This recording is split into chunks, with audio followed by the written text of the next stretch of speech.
Dear viewers, আসসালামু আলাইকুম। আমাদের ম্যাথটা হচ্ছে when each of the three numbers is divided by 5, the remainders are 0, 3 and 4 respectively. Which of the following could be the sum of the three numbers? তো অঙ্কটা মূলত হচ্ছে যে এরকম যে এমন তিনটা সংখ্যা যেগুলোকে আমরা যদি 5 দ্বারা ভাগ করি তাহলে সেই ক্ষেত্রে ভাগশেষ থাকে যথাক্রমে 0, 3 এবং 4। তো আমাদেরকে বের করতে হবে যে ওই তিনটা সংখ্যার যোগফল কত হতে পারে সেটা। তো এখন আমরা ম্যাথের অপশনগুলো যদি দেখি তাহলে আমরা দেখতে পাচ্ছি যে এখানে মূলত উত্তরের মধ্যে অপশনে যে চারটা অপশন দেওয়া আছে মূলত 52, 53, 54 এবং নান। তো আমরা উত্তরটা যে সহজে কীভাবে বের করতে পারি সেটা এখানে আমরা দেখব। তো প্রথম কথা হচ্ছে যে আমাদের 5 দ্বারা বিভাজ্য সংখ্যা, 5 দ্বারা বিভাজ্য সংখ্যা দিয়ে আমরা প্রথমে চিন্তা করব, কারণ আমরা প্রথম ভাগশেষটা হচ্ছে 0।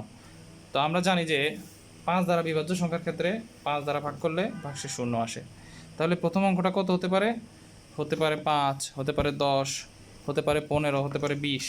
তো সম্ভাব্য ধরে নিলাম আমরা 5। প্রথমটা দিয়ে শুরু করি। ধরুন যে প্রথম অঙ্কটা 5, ধরলাম 5। আচ্ছা, তাহলে আমাদের পরবর্তী যেই ভাগশেষ দেওয়া আছে সেটা হচ্ছে 3। তো 3 ভাগশেষ থাকতে হলে আমাদের ভাগফলের সাথে ভাগশেষের সাথে আরও 3 যোগ করতে হবে। অর্থাৎ এমন একটা অঙ্ক আমাদের নিতে হবে যেটাকে 5 দ্বারা ভাগ করলে ভাগশেষ 3 থাকে। তাহলে সেটা কত হতে পারে? 8 হতে পারে। কিভাবে আমি বুঝলাম? ধরুন আপনি যদি 8কে 5 দ্বারা ভাগ করেন তাহলে কত পান দেখেন। 5 একে 5, 8-তে 5 গেলে 3।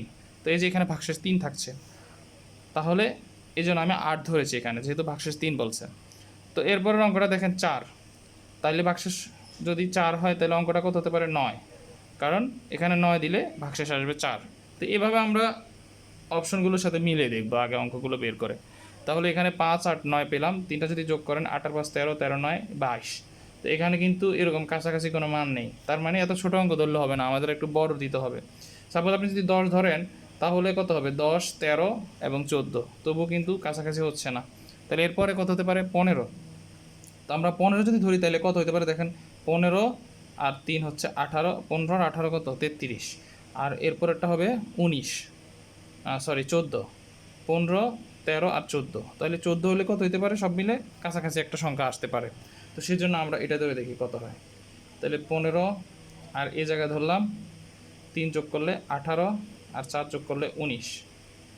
এই তো এবার এই তিনটা অঙ্ককে আমরা যদি যোগ করি তাহলে কত হয় দেখেন। 15 আর 18 হচ্ছে 33, আর 33 আর 19 হচ্ছে 52। অর্থাৎ এই যে এই অঙ্কটা মিলে গেছে, তাহলে এটাই হচ্ছে উত্তর। তো এইভাবে আমরা ইজিলি অঙ্কটা করতে পারি।